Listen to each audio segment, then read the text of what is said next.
গঙ্গা আর যমুনার সঙ্গমে এলাহাবাদের পবিত্র মাটিতে ১২ বছর অন্তর এক মহামেলা বসে মহাকুম্ভ।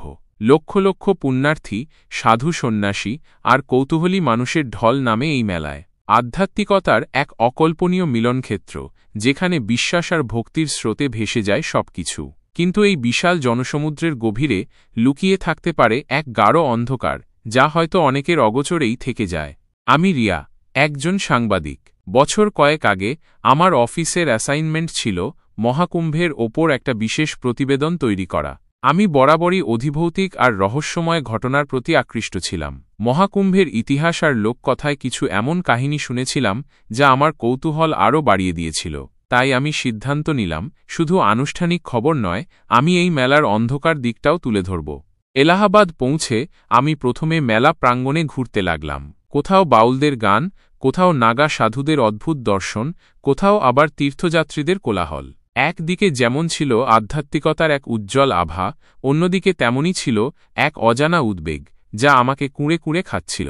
আমি অনেক সাধু আর সন্ন্যাসীর সাথে কথা বললাম। তাদের মধ্যে কেউ কেউ মহাকুম্ভের ঐতিহ্য আর মাহাত্ম্য সম্পর্কে অনেক কিছু বললেন, আবার কেউ কেউ বললেন অশুভ শক্তির কথা, যা এই মেলাকে ঘিরে থাকে। একজন বৃদ্ধ সাধু, যার চোখে এক অদ্ভুত শান্তি আর গভীরতা ছিল, তিনি আমাকে বললেন, মা, এই মেলা যেমন পুণ্যের স্থান, তেমনি এখানে অশুভ শক্তিরও বাস থাকে। যারা কুপ্রবৃত্তি আর হিংসা নিয়ে আসে, তারা এই স্থানে বিপদ আপন করে নেয়।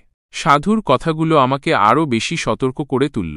আমি এবার খুঁজতে লাগলাম সেই অন্ধকার দিকটা, যা সাধারণ মানুষের চোখে পড়ে না। আমি শুনলাম অনেক লোককথার কথা, যা বহু বছর ধরে এই মেলাকে ঘিরে চলে আসছে। কেউ বলল এক অভিশপ্ত আত্মার কথা, যে এই মেলায় আসা মানুষদের পিছু করে, আবার কেউ বলল এক প্রাচীন সাপের কথা, যা এই ভূমির ওপর লেগে আছে। এই সব কথা শুনে আমি একটু ভয় পেয়েছিলাম ঠিকই, কিন্তু আমার কৌতূহল আরও বেড়ে গিয়েছিল। আমি জানতাম এই সব কথার পেছনে হয়তো কোনো না কোনো সত্য লুকিয়ে আছে। একদিন আমি মেলা প্রাঙ্গণের এক কোণে একটা পুরনো মন্দিরের কাছে গিয়ে দাঁড়ালাম। মন্দিরটা অনেক পুরনো আর জীর্ণ হয়ে গেছে। ভেতরে কেউ পূজা করে না। আমি ভেতরে গিয়ে দেখলাম দেওয়ালে কিছু অদ্ভুত চিহ্ন খোদাই করা আছে। চিহ্নগুলো দেখে আমার মনে হলো যেন আমি কোথাও এগুলো দেখেছি।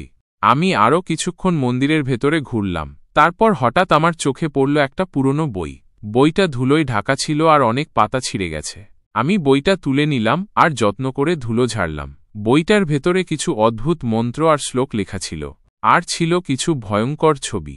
আমি বইটা পড়ে বুঝলাম এটা কোনো সাধারণ বই নয়, এটা একটা কালো জাদু বা তন্ত্রের বই। বইটার মধ্যে মহাকুম্ভের অভিশাপের কথাও লেখা ছিল। লেখা ছিল কিভাবে এই মেলায় অশুভ শক্তির প্রভাব আরও বেড়ে যায়, আর কিভাবে সেই অশুভ শক্তি মানুষের জীবন ধ্বংস করে দেয়। বইটা পড়ে আমি ভয়ে শিউরে উঠলাম। আমি বুঝতে পারলাম আমি একটা ভয়ঙ্কর রহস্যের মধ্যে এসে পড়েছি। আমি জানতাম এই রহস্যের পেছনে যদি আমি আরও গভীরভাবে ঢুকি, তাহলে আমার জীবনও বিপদে পড়ে যেতে পারে। কিন্তু আমি পিছু হটলাম না। আমি সিদ্ধান্ত নিলাম আমি এই রহস্যের শেষ পর্যন্ত যাব। আমি জানতে চাইছিলাম মহাকুম্ভের অভিশাপের সত্যটা কি। পরের দিন আমি আবার সেই পুরনো মন্দিরে গেলাম। আমি বইটা সাথে করে নিয়ে গেলাম। আমি মন্দিরের ভেতরে গিয়ে আবার সেই চিহ্নগুলোর দিকে তাকালাম। এবার আমার মনে হলো যেন চিহ্নগুলো আমাকে কিছু বলতে চাইছে। আমি বইটা খুললাম আর সেই মন্ত্রগুলো পড়তে লাগলাম, যা চিহ্নগুলোর সাথে জড়িত ছিল। মন্ত্রগুলো পড়ার সাথে সাথে আমার চারপাশে একটা অদ্ভুত পরিবেশ তৈরি হয়ে গেল। হাওয়া যেন থমকে গেল, আর একটা ঠান্ডা স্রোত আমার শরীরের মধ্যে দিয়ে বয়ে গেল। আমি ভয়ে কাঁপতে লাগলাম, কিন্তু আমি মন্ত্র পড়া থামালাম না। আমি জানতাম আমাকে এই রহস্যের শেষ পর্যন্ত যেতে হবে। মন্ত্র পড়া শেষ হওয়ার সাথে সাথে মন্দিরের ভেতরে একটা অদ্ভুত আলো জ্বলে উঠল। আলোটা এত উজ্জ্বল ছিল যে আমার চোখ ধাঁধিয়ে গেল। আমি চোখ বন্ধ করলাম। যখন আমি চোখ খুললাম, তখন আমি দেখলাম আমি একটা অন্য জায়গায় এসে পড়েছি। এটা সেই মন্দির ছিল, কিন্তু এটা অনেক বেশি পুরনো আর ভয়ঙ্কর দেখাচ্ছিল। চারপাশে অন্ধকার আর নিস্তব্ধতা ছিল। আমি ভয়ে চারদিকে তাকালাম। আমি দেখলাম কিছু অদ্ভুত আকৃতির জীব আমার দিকে এগিয়ে আসছে। তাদের চোখ জ্বলছিল, আর তাদের মুখ থেকে ভয়ঙ্কর আওয়াজ বের হচ্ছিল।